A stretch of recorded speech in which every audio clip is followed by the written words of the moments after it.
오늘 여기에서는 각기 소견대로 하였거니와 너희가 거기에서는 그렇게 하지 말지니라. 모세의 이 말씀을 읽으면서 어릴 때 외갓집에 가던 생각이 났습니다. 어릴 때 기억나는 외갓집은 참 멀리 있었습니다. 신장로까지 한참 걸어 나가서 시외 버스를 탑니다. 시내까지 가서 버스를 바꾸어 타고 외가가 있는 동네 앞에 내립니다. 그리고 동네 길을 따라서 마을로 들어갔죠. 우리 집은 산 중턱에 있는 산골 마을인 반면에 외가는 넓은 강 옆에 있는 들에 있었습니다. 강에는 건너 마을과 연결하는 긴 삽다리가 있었습니다. 덤성덤성 세워놓은 지게 모양의 기둥, 그리고 그 위에 얼기설기 나뭇가지를 얹어 놓은 임시 다리인 거죠.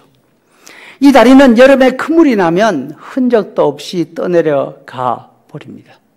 그러면 사람들이 다시 겨울이 오기 전에 그 임시 다리를 세워서 이웃 동네와 연결을 하게 되어 있습니다. 어릴 때의 생각이, 어린 생각에는 어떤 때는 있고 어떤 때는 없어지는 이 다리가 참 재미가 있었습니다.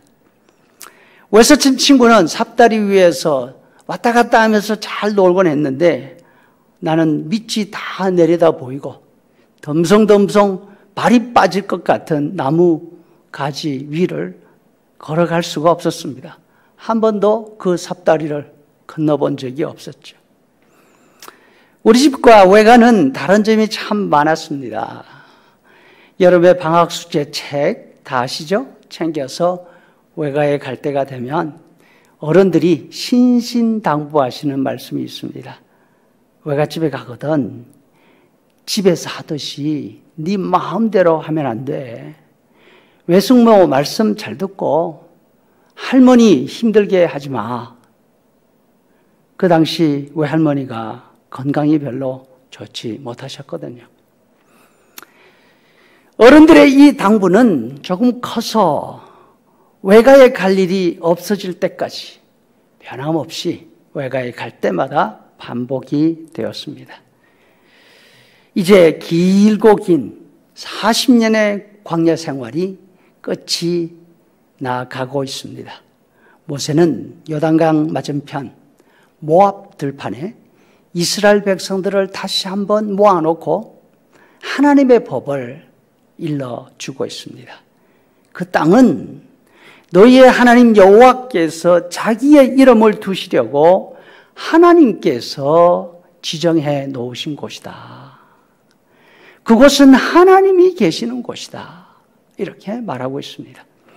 그러니까 그곳에 들어가거든 여기에서처럼 너희들 마음대로 행동해서는 안 된다. 하나님의 말씀을 알고 그 말씀에 순종하며 살아야 한다. 모세의 이 당부의 말씀은 신명기 12장에서부터 26장까지 이어지고 있습니다.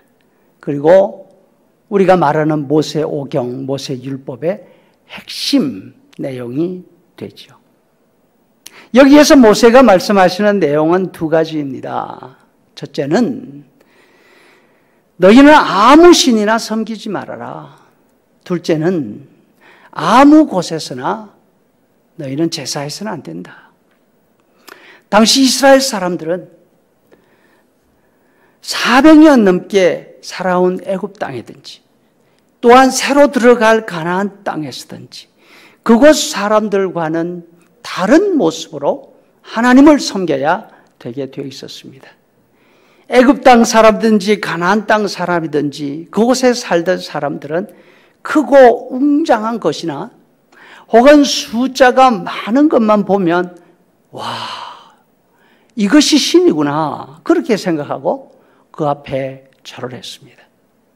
그래서 큰 산, 큰 바위 근처에는 영락없이 제단이 쌓아져 있었습니다. 사막 지역이니까 큰 나무가 별로 없지 않습니까? 그래서 울창한 큰 나무를 보기만 하면 그 앞에도 제단을 차리고 신을 부르며 섬겼습니다.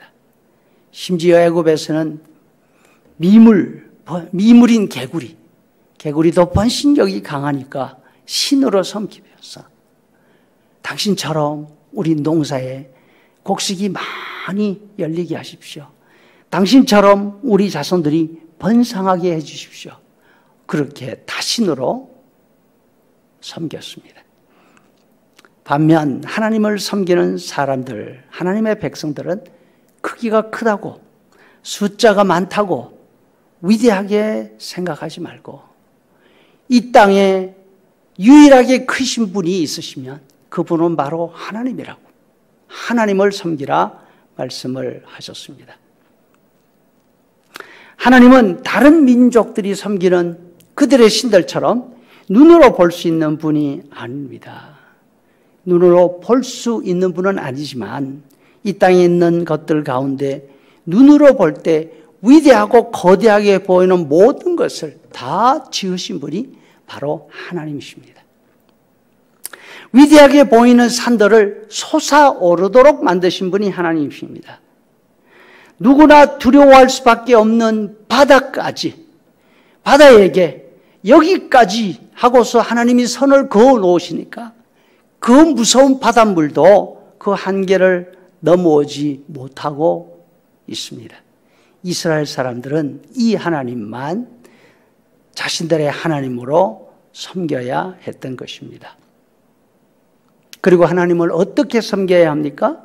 하나님을 섬길 때 자신들의 생각대로 하지 말고 하나님이 가르쳐 주신 곳에서 하나님이 가르쳐 주신 방식으로 예배하라고 하십니다. 그 땅 아무 곳에서나 예배하지 말고 하나님이 정해 주신 시간에 하나님께서 정해 주신 장소에서 예배하라 하신 것이죠. 하나님을 만나기 위해서는 하나님께서 정하실 시간과 하나님의 정하신 장소를 기억하고 그곳으로 가서 뵈야 되는 거죠. 이것이 세상 이치로도 맞습니다. 어른들을 만나볼 때 자신들이 원하는 시간, 자신들의 원하는 장소로 어른들을 오라고 하는 사람은 없습니다.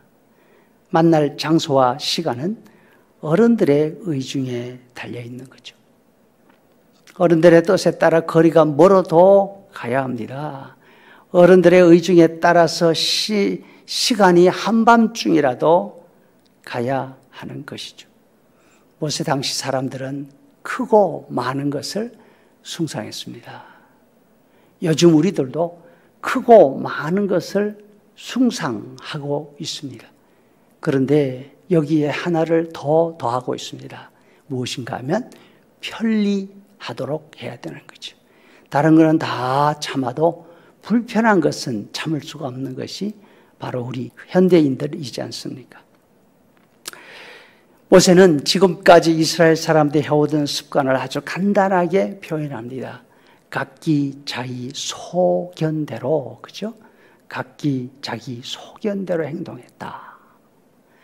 자기 좋은 대로 행동했다는 것이죠. 여러분, 자기 좋은 대로 행동하는 사람 좋아하십니까? 우리는 이런 사람들을 가리켜서 버릇이 없는 사람이다 이렇게 말하죠. 세상에 자신밖에 모르는 버릇없는 사람, 좋아할 사람 별로 없을 것입니다. 부모라 하더라도 버릇없는 자식은 눈꼴 사나운 거죠. 좋아할 수가 없습니다. 어릴 때들은 외갓집에 가거든 집에서 하시지 네 마음대로 하면 안 돼 하시던 어른들의 말씀이 하나님을 섬길 때에도 그대로 적용되는 듯합니다. 네 마음대로 하나님을 섬겨서는 안 된다. 하나님을 하나님으로 모시고 섬기면서 하나님이 준비하신 놀라운 그 은혜 우리가 받아 누릴 수 있도록 더욱 하나님의 말씀에 집중하고 하나님이 원하시는 것이 무엇인지를 배워가는 그런 우리가 될 수 있기를 바랍니다.